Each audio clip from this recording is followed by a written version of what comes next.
I feel like black men were complacent and complicit in slavery. Don't get me wrong. I'm not saying some of us didn't fight.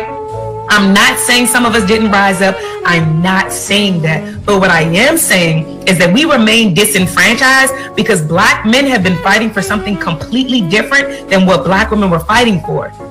If you think about it, black women are the culture.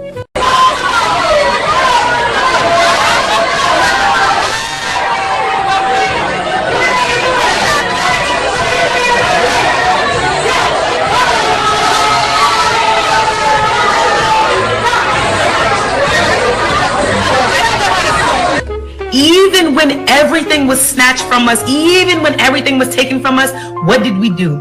We still came up with our own vernacular. We came up with our own styles, our own nails. Everything about us has remained the original and an originated form.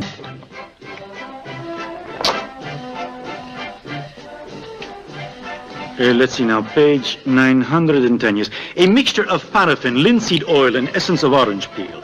This ointment is rubbed into the skin of slaves, especially the females, before exposing them on the auction block. It serves the dual purpose of improving the appearance of their skin by hiding the presence of carbuncles and of camouflaging the pungent animal odor of the African race. This anointing is practiced generally, but particularly in Georgia and Alabama. Master. Thank you, Master. Yes, Master. Yes, Master. Please, Master. Please, Master. And now, you all pay attention to me. And you too pay attention when I'm talking to you. Here's where you look when you find yourself in front of a white man. Here, at the toe of his boot. Now, you over there, I want you to repeat. Thank you, Master. Thank you, Master. Yes, Master. Yes, Master. Even when everything was snatched from us, even when everything was taken from us, what did we do? We still came up with our own vernacular. We came up with our own styles, our own nails. Everything about us has remained the original and an originated form. Saoirse Sarah Baartman was one of the first black women known to be subjugated to human sexual trafficking. She was derisively named the Hottentot Venus by Europeans, as her body would be publicly examined and exposed inhumanely throughout the duration of her young life. Moreover, her experience reinforced the already existing and extremely negative sexual fascination with African women bodies by the people of Europe. Sarah Baartman was born in 1789 at the Gamtoos River, now known as the Eastern Cape in South Africa. I pray you, sir, you observe. Promenade. Promenade. Hey, promenade, no.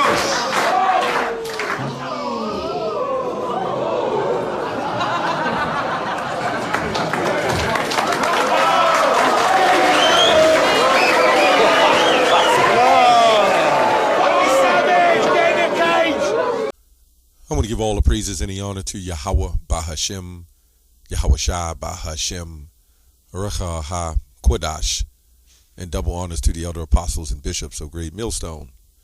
Honors as well to you, brethren, you fellow believers of this faith, all you supporters of the truth. That includes you sincere sisters, the ones that are sincere, and brethren, sisters that are sincere, and shalom to the elect. So anyway, I don't know where to start in this video because maybe she watched too much Cynthia G. She's trying to make a separation during the time of slavery between man and women, which if there was a separation, that would set up against us, right? And they the ones did the separation from the beginning. In fact, on the slave ships, they would allow the women to be unchained and run around on the ships and be the slave owner's servant. Let me say that.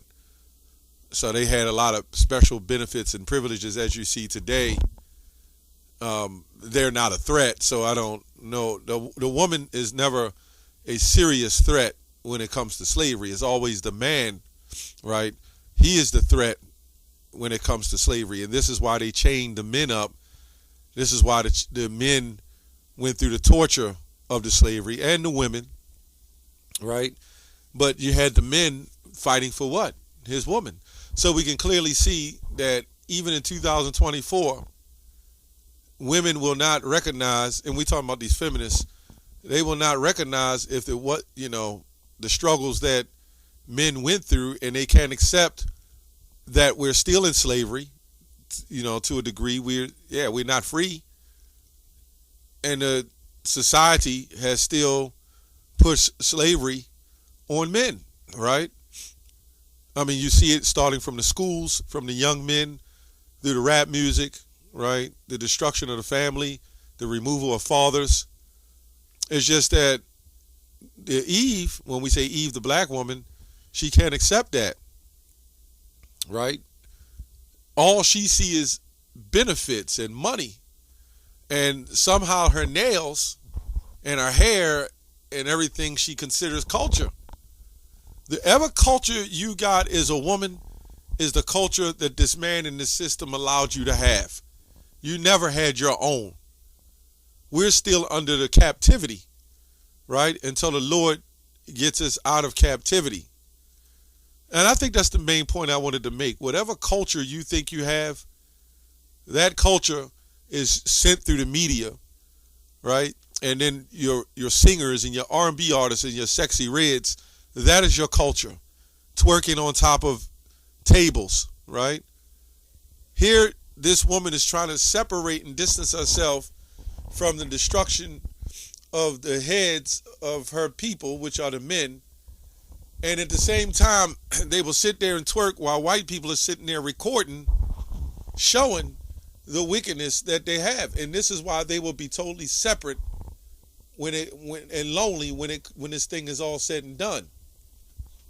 Right? Traitors. When you see things like that, they are complete traitors. Right? They don't want, they're blaming men to being complacent. Well, we say according to the Bible, Deuteronomy 28:68, it says, and the Lord shall bring thee into Egypt again with ships. Right? And that Egypt is talking about this place we are now, because Exodus 20 says Egypt is a house of bondage. Right? As I spake unto thee, thou shalt see it no more again, and there thou shalt be sold unto your enemies for bondmen and bondwomen, and no man shall save you. Right? It says buy you, but it goes back to redeem or save you when you go to the original translations. So here we have a situation where women have removed themselves out of the so-called situation that the men were in, and labeling themselves as somebody greater and somebody more special outside of what their man is, because for whatever reason they think the men didn't have enough strength to fight for them when it came to slavery. This is why we can understand, and you should understand, a woman, especially these women, will never fully respect you until you get to your power that you're supposed to have. They can't see it. A sincere sister can see it to a degree, but they can't see it. These people can't see it. So what they do is they blame men. And that's all this is. This is this feminism. They want to blame men. Well, what power did you have in slavery? I'll wait for that. What power did you have that you had your own culture and your own vernacular? A power that wasn't allowed, that you made on your own and wasn't allowed to have. Who allowed you to have that kind of power? And whatever vernacular you had, you got from your men, right? But whatever other vernacular you had amongst each other as under women, you had codes. But you know what? There's a lot I couldn't put in this video about the bed wenches. And this man would marry you off or let you and have you lay with different men. Yeah, you had a lot of power. You had a lot of control. So now you're twerking. You're walking around with the attire that you're wearing. You got dangerously long fingernails. Yeah, right. Let's go to Jeremiah 17:4. And thou, even thyself, shalt discontinue from thine heritage that I have gave thee, and I will cause thee to serve thine enemies, in a land which thou knowest not, for ye have kindled a fire in mine anger, which shall burn forever, for a period of time. So this shows you the situation of this Eve making this video shows you that we under a curse. The average woman on the planet who has a husband of her nationality is not saying anything like this, right? The other nations aren't talking about what they went through in their slavery or whatever slavery, whatever they claim they had, and then putting down the men for it, right? What other nations doing that? Calling themselves queens. What other nations doing that? And setting themselves high above their own men. But the white men, they're not going to set themselves above them. That's just what it is.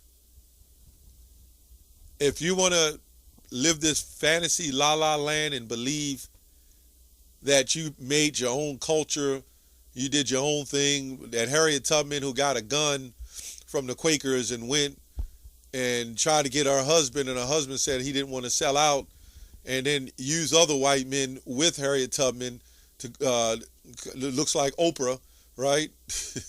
That went down and conquered, so-called, brought people to the Underground Railroad. You can believe that. You can believe that lie if you want, right? You can believe that lie. You can believe that Harriet Tubman was this great person that done great things to help free slaves. They don't understand the history of the abolitionists, and some of the abolitionists were still slave owners. It was one transfer of slavery to another. So naturally, if you can go and not get caught to an easier form of slavery, which was still hard, then that's what people would do. But her husband didn't want to do it, so they're labeling him as a sellout when she was the real sellout. Yeah, right. But anyway, we're going to go to Joel 3. It says, 3 and 3, they have, I'm going to read a new other translation. They threw dice for my people. They traded boys for prostitutes, right? They sold girls for wine that they might drink, right? But this woman said they had their own culture. They had their own vernacular. She had her own. Basically, this woman is making it seem like they freed themselves in some degree of slavery and had the power in themselves. If that's the case, why are they still accepting, and don't blame the men for it, why are you still accepting food stamps and WIC in Section 8? Why are you still accepting that then? If you have your own way, you have your own lifestyle, you have your own culture, then you need to get out of this culture. You need to stop depending on the culture that's here. Right? That's what you need to do. You need to give up your job, and y'all get all black women-owned businesses who are still set up by the system. But you need to have your own. These women always crying culture, and it's because of them being black and culture, and they made a name for themselves and escaped the troubles, right? But they have no love or no respect for the men who fought for their wives, man. This is how horrible Eve has become, how cold she's become, that she's willing to throw the so-called black man, the Israelites, Native Americans, trying to throw them under the bus to rewrite history of slavery. Every man, don't you think every man that was in slavery who had women were fighting for their wives, and we became completely broke? And what they would do, they would take women, right, and they would mate them with their own sons. That's where you get mother effer from. You know what I'm saying? They were mating with their own sons. And this woman making it seem like she had all this power. They had their own culture, their own vernacular. No, you didn't. This man did whatever he wanted. Because when your man is out of the way, the woman is out of the way. And that's why these black women are running around talking about protect the black woman.